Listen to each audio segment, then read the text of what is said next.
Hi, I'm Colin Hamilton, and I want to welcome you to the 2020 Twin Cities Book Festival. It's kind of a dream come true for more introverted people like me who've always loved the idea of a book festival but have kind of dreaded all the awkward social interactions. I'm the author of this book, The 13th Month, which was published by Black Lawrence Press, an independent publisher out of New York. Is it a book for you? I'm going to go out on a limb and say probably. It probably is a book that you would both love and cherish. And why do I say that? Well, because it's a book fundamentally about being immersed in literature. It's for people who don't consider reading a sedative, not something that they do for a few minutes before falling asleep at night, but rather for people for whom reading is really an active and defining part of their lives. My hope, my dream, is that reading it really feels like wandering around getting lost in a beautiful and mysterious library. Things happen, people fall in love, they get swindled, somebody dies, but the real journey is through the library itself and along the way discovering readers and books. Some of them are probably recognizable to you, people like Italo Calvino or Borges, Roberto Bolaño. But over the course of the story, those real writers kind of get replaced by a series of imaginary books and imaginary writers. And so through that, really, the act of reading ultimately becomes an act of creation in and of itself. I always felt that this is a book for people who love to read, who love to wander in libraries, and my hope is that it's a book that would also appeal to the kind of people who come to a book festival. The 13th Month, I hope you'll give it a try. Hi, it's Gretchen Anthony here, and I'm here to talk to you from the recording studio about my new book, The Kids Are Gonna Ask. And the reason I'm here in the studio is because The Kids Are Gonna Ask is about a podcast that goes viral. In it, 17-year-old twins, Thomas and Savannah McClare, start a podcast to find their biological father after their mother dies in a tragic accident. The podcast goes viral, and their lives get turned upside down. Just like my other books, it's set in Minnesota, and it's a family comedy, regardless of how the premise sounds, and full of quirky Minnesota characters that I love. I've also been told, in case you're interested, that it's not only great for adults, but it's a really good young adult book as well. So if you have a teenager or a young adult reader in your life, you might want to pick it up. And before I go, a reminder, since the holidays are coming up, about my last book, Evergreen Tidings from the Baumgartners, which is, again, set in Minnesota and full of quirky Minnesota characters and has Christmas letters at its heart. It's about an overbearing mother-daughter relationship, and it's got enough laughs to possibly get you through even this most stressful season. So, have a great Twin Cities Book Festival. Thanks for including me, and we'll see you soon.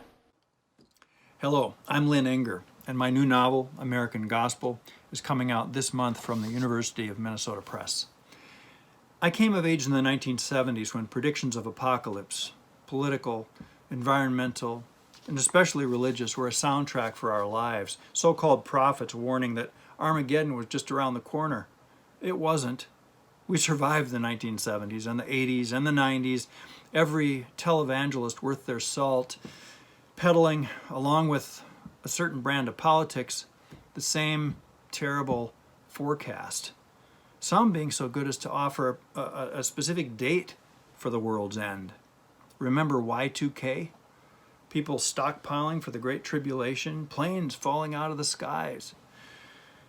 In American Gospel, it's 1974, the summer, and the past has finally caught up with Richard Nixon. Meanwhile, in a small commune in Minnesota's North Woods, an obscure farmer-turned-preacher announces that God has revealed to him the date of the rapture, August 19th, 1974, just 2 weeks away. The old man's prophecy might be ignored, except that one of his early followers, a young girl who has since grown up to be a Hollywood star, gets wind of his message and joins him in Minnesota. The world takes note, and the novel unwinds. It's a timely story, it seems to me, a kind of microcosm for what's happening in America right now. A large wedge of the population hypnotized by a cult of personality and therefore in total denial over the problems we've created as if something, some deus ex machina, is going to just sweep in and save us from having to bear down and fix what's been broken. Thank you. Hi, this is Kathleen West coming to you from behind the scenes in my third grade classroom to tell you about my debut novel, Minor Dramas and Other Catastrophes. Minor Dramas is about a hard-working teacher named Isabel who has shoulder-length brown hair, glasses, questionable personal style, but I swear the autobiographical connections end there. Except also the Great Gatsby curriculum that Isabel lifted directly from my high school English class, and also our deep and abiding love for Aaron Sorkin's The West Wing. There's also the similarity that we both were employed at prestigious West suburban high schools just outside of Minneapolis. Go Hornets. Can I just say before I continue that I just watched that first clip back, and in my mind I just imagined myself looking more glamorous and well-rested and younger. Still, I want to tell you about the other main character in Minor Dramas and Other Catastrophes. In addition to Isabel, we have Julia, who is a helicopter theater mom who has targeted a specific role for her son Andrew in this spring's Liston Heights High School musical, Ellis Island. Julia has paid her dues. She has been a involved theater mom. She's done the props, the cast and crew party. She also wrote a sizable check to the school to fund their new costume shop. And it is time, Julia reminds the principal, for Andrew to have a headlining role. So things get complicated for both of these women as Julia's bad behavior on cast list day goes viral on social media, and Isabel receives a threatening voicemail about the content of her radically liberal English class. I had no choice but to set the novel in Minnesota as I'm a lifelong resident. The crayfish is also native to Minnesota. I considered moving my next novel, Are We There Yet?, to the suburbs of Chicago, but the fact is, in the end, Eden Prairie seemed just as good. I want to thank Rain Taxi and the Twin Cities Book Festival for inviting me to make this video, and I really hope you enjoy Minor Dramas and Other Catastrophes. Hi everybody, I'm Wendy Webb, and I am thrilled to be here with you at the Twin Cities Book Festival, even if it's just virtually. Hey, maybe we can see each other next year. If you're not familiar with me, I am the Minnesota Book Award-winning, best-selling author of 6 novels of Gothic suspense. Hey, my publicist tells me to say that. I am also known by reviewers as Queen of the Northern Gothic, which I think is pretty cool.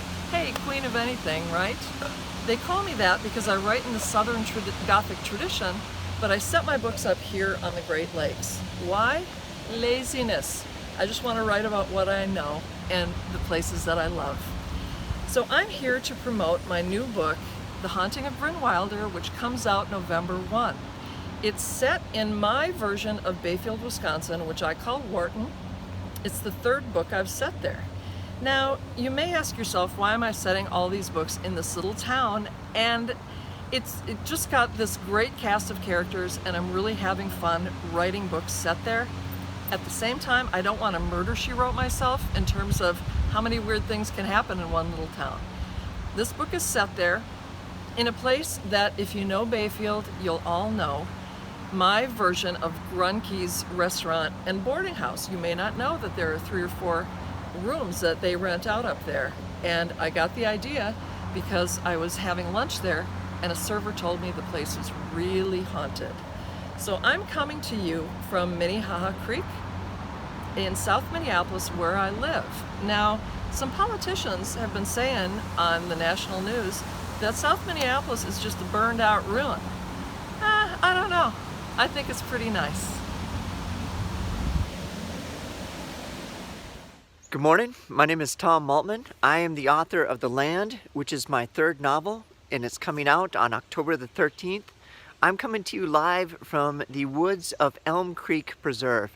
And if you look back behind me, you will see a fort that my daughters and I built back in March. The world had shut down, schools had shut down. We needed some place to go where it was safe and something to do. And so we did what countless Americans have done in such times, in troubled times. We went into the woods. We went into the wilderness that was closest to us, and we built this fort over a period of a month. So I want to tell you a little bit about my novel here, because that is also what The Land is about. The Land is a story of a troubled young man He's a college dropout. He's been involved with a woman who goes missing, and he's convinced that the people of this white supremacist church that is set back in the wilderness were somehow involved with her disappearance. Now, there's a family angle that goes with the land as well. When I was a young man, my grandparents bought land in Northern California, and they bought it as a vacation spot, but they also bought it as a refuge against the end times. They were convinced that somehow the apocalypse was upon us, and so this land, this place, was meant to be partly a refuge for our family. And so I've long been fascinated by these movements, by sometimes I think these dark movements within American Christianity. And so I wanted to explore that. I wanted to see what happens, so that the land is at once a mystery. It's a kind of a spiritual noir, I would call it. And it's the story of what happens to this young man when he does what so many of us try to do in troubled times. He goes into the woods. He goes into the wilderness. And I hope that you read it. I hope you discover what happens and how he's changed and what he learns when he journeys into the land. So thank you. Over and out.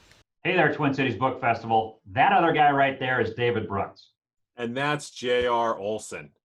Together, we're the two Navy guys creative writing partnership. We're both graduates of the U.S. Naval Academy, and we didn't know each other at the Academy. We actually met right here in Minnesota through our alumni network. We were invited to speak at an event for parents of current Annapolis midshipmen. We went through our respective careers. David did 6 years in submarines before embarking on a very successful corporate career. He eventually decided he had had enough of working for the man, and he changed careers to pursue his lifelong dream of becoming a professional writer. And JR was a career intelligence officer in the Navy, with deployments in combat zones like Bosnia and Afghanistan, and 3 years and 17 days of his life were spent underway on aircraft carriers and big deck amphibious ships. And get this, he's even a CIA-trained case officer. When we finished our respective presentations, one of the parents stood up and said, "You two should get together and write a book." That was 6 years and 4 books ago. They're on the shelf behind me. We call our novels national security thrillers. They're a lot like the Tom Clancy books we read when we were at Annapolis and in our time in the Navy, but they're modernized for today's world. Our latest novel is The Pandora Deception. Ooh. Ah. It was released by St. Martin's Press on September 15th, 2020. Believe it or not, we finished that novel in December of 2018. It's a novel about biological warfare and terrorism. Long before COVID-19 happened, our publisher set the release date. Who would have imagined that we would launch a book about bioweapons in the middle of a global pandemic? It's a thrilling ride. There are good guys and bad guys and exotic places too. But mostly, we write about common people who are thrust into very challenging circumstances, and we watch them deal with that stress. There's plenty of action, which is critical for this kind of book. But The Pandora Deception is also a great book for people looking for an old school military thriller, but updated for the 21st century. We hope you'll give the book a whirl. Thanks for listening. Have a fantastic festival.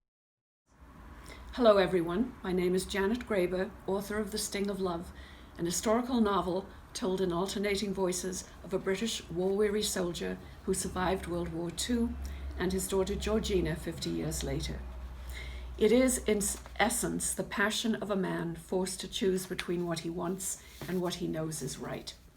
Until my father died, I was a writer of books for children. But during the process of grieving, came to the notion of trying to spin a novel out of the very few comments he ever made in regard to his battles. And so began the long process of turning those phrases into a 350-page book. It helped that my own British childhood was colored by the war and its aftermath, as well as my curiosity as I grew older about how any relationship survived so many years apart. When I recalled a particular comment made by my father, no one understood how hard it was to come home. I was off and running. As David Muir of ABC News recommends, go where the story takes you. And so I did. In the spring of 2017, with a second draft of The Sting of Love tucked in my suitcase, I landed at the Ljubljana airport to begin my research. No sooner had I met my escort guide and learned that her grandmother had been a Slovenian partisan. As had one of my main characters, I knew the story was meant to be. If I believed in guardian angels, I would say mine was with me every step of the way, scene by scene, page by page, until my book was finished. Thank you, everybody. Hi everybody, this is Matt Goldman. I am a Twin Cities-based author, and this is my fourth book. It's called Dead West, and it is the fourth in the Nils Shapiro detective series. You'll see some dogs perhaps running behind me. Those are mine. Their names are Maisie and Clara. They are looking for squirrels, and they very well might catch one, so this could be an interesting video. Anyway, Dead West came out August 4th, and it features Nils Shapiro. In the first three books, he has stayed in Minnesota for his stories, but in this book, I sent him to Hollywood. An elderly, wealthy couple who lives on Summit Avenue in St. Paul. Their grandson has just turned 35 and inherited his trust fund, and he's taken it to Los Angeles. They are worried he is investing in show business and scared to death he's going to throw away the family fortune. So they send Nils out there to find out what he's doing. And I wrote this book because I worked as a television writer for a long time in Hollywood. I started on Seinfeld. That was 30 years ago. I was just a lad. And went on to work on Ellen and the New Adventures of Old Christine and Dirk Gently's Holistic Detective Agency and a lot of other shows. And I always felt like an outsider there. I am such a Midwesterner at heart. And I wanted to just show that business and that town from a Midwesterner's point of view. This is the book again, Dead West. It's received quite a bit of praise.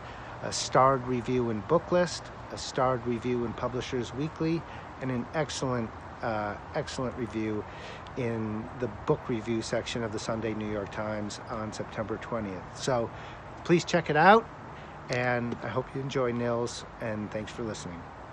Hello, Twin Cities Book Festival. My name is Caroline Stevermer. I'm here at Coldwater Spring in Minneapolis, one of the most inspiring places I know. This is now administered by the National Park Service. It's been a holy place for many people. This water running behind us has been running since the last ice age, and I hope we can all work together to keep it running clean and as it should for the next 10,000 years. I'm here to talk about my fantasy novel, The Glass Magician. It's set in a 1905 Not Our Own. It concerns the adventures of a young woman stage magician who discovers that her vaudeville career is on hold because under certain stresses, she transforms into Swan. It takes some effort to learn how to transform back. I'd like to thank the Twin Cities Book Festival for including me in the Minnesota Writers Mashup, and I'd like to wish him a very happy 20th anniversary. Thank you.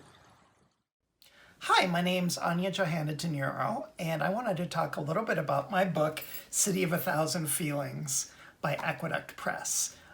It is a story that chronicles the friendship of two trans women over the course of 30 years, but it is also a form of fantasy that's called sword and sorcery.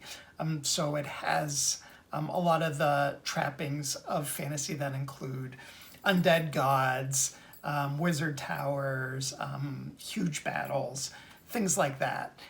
But what I wanted to do in kind of merging those two things together is really get into the idea of how these two trans women, who are very different, develop that friendship, develop that relationship.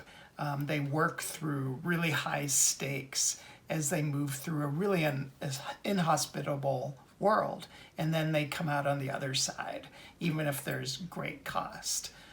So what has really struck me, or one of the reasons I wanted to write this, is for a long time, trans women, Black trans women in particular, have not had the agency in being able to tell their stories.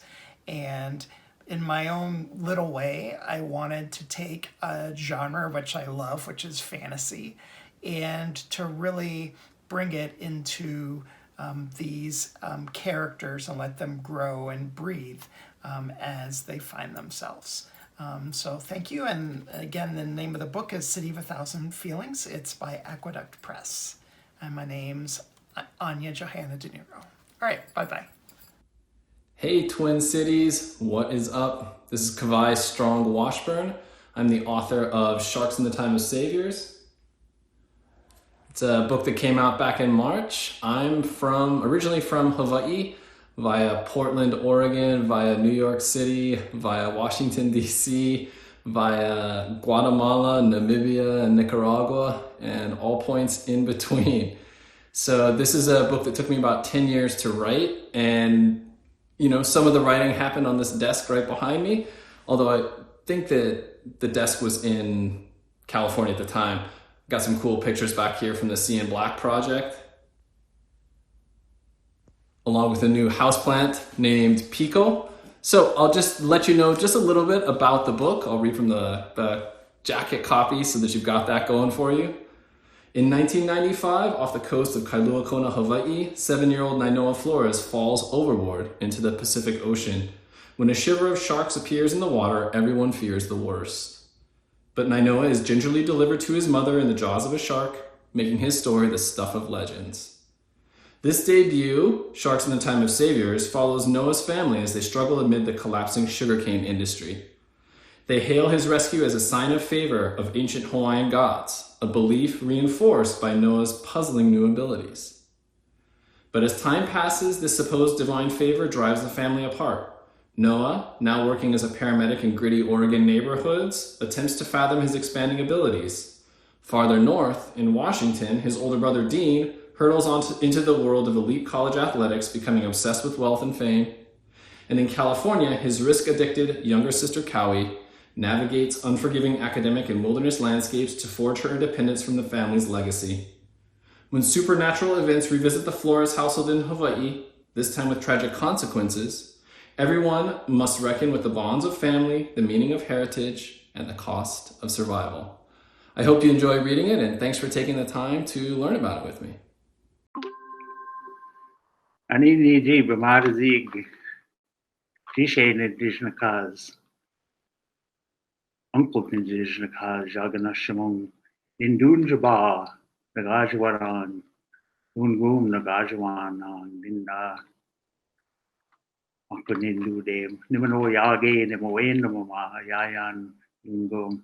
Hi, my name is Tom Peacock, and this is the principal character Jishe in my new book. Right here, The Wolf's Trail. The Wolf's Trail is a fictional account of the story of the Ojibwe told by wolves and told through Jishe. Jishe is a story of, looks at the parallel relationship between Mainga and between the wolves and the Ojibwe, and we have cultural stories that go back all the way to our creation, and also looks at the relationship of the Ojibwe to cosmology, looks at our various teachings, all in fictional form, and looks at different cultural and historical events, part of our Ojibwe story. So we believe as Ojibwe people that wolves and the Ojibwe share a common bond, that whatever happens to one will happen to the other. And so again, a very special relationship. What do you think of that, Jishe? Ooh, I think that you told the right story. Well, anyway, hope you enjoy the book. The book recently won the 2020 Minnesota Library Foundation fictional adult fiction book of the year. Oh, what's that? What's that? What's that, Jishe? Oh.